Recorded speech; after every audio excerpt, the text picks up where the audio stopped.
Hey guys, welcome back. In today's lecture we're going to talk about planning your essay, an absolutely essential part of the process of writing your essay in IELTS Writing Task 2. Why is it so important? Well, there are a number of reasons why it's so important. First of all, it can help you to reduce the anxiety you feel, makes you feel more confident about how you go about the writing. It can help you to stay focused on the task requirements so that you get a better score in task achievement. Helps to save time. Although it takes time to write a plan, in the long run we're aiming to actually reduce the amount of time it takes to write the essay. Helps you to think about topic-related vocabulary, thus boosting your score in lexical resource.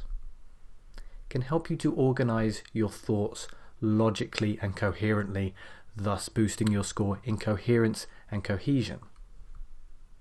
It can improve your general sense of coherence, again boosting that same score. It can also boost that cohesion. A third point to make here, we will be able to link our ideas much more cohesively if we plan our work. And finally, it helps us to spot little errors. Maybe we make an error in the plan, but when we come to the writing, we will notice that error and be able to correct it. So how do we go about planning? There should be a 3-part process to planning. Part 1 is to identify the question type. We looked at this 2 lectures back, the 4 different question types. So let's see if we can do that here, identify the question types. Some experts believe it is better for children to start learning a foreign language at primary school rather than secondary school. Do the advantages outweigh the disadvantages? Remember the 4 different question types: opinion, opinion discussion, discussion, and situation. Which one do you think this is?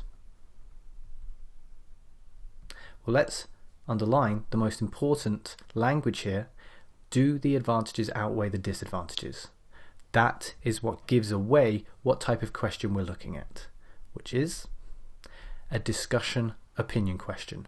So now we know the structure of the essay that we need.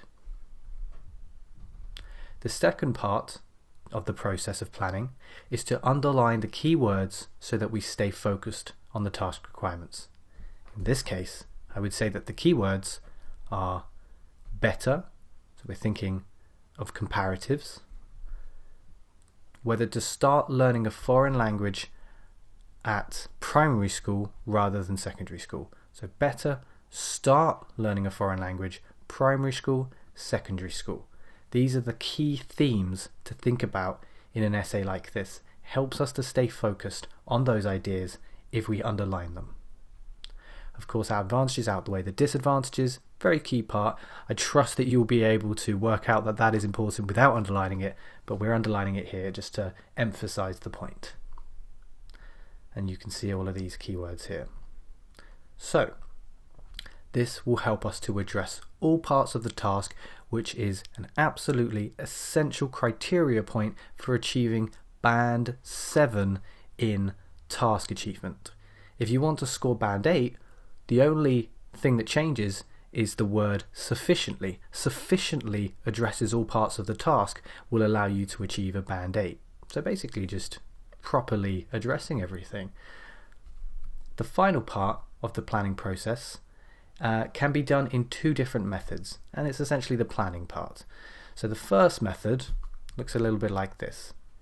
You think about your body paragraphs only.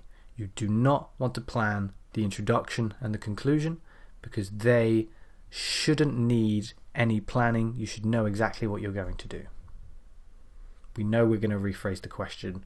We know what our opinion is. We're going to state a plan. You don't really need to plan that part. You would want to plan the body though. So let's think about what we want here.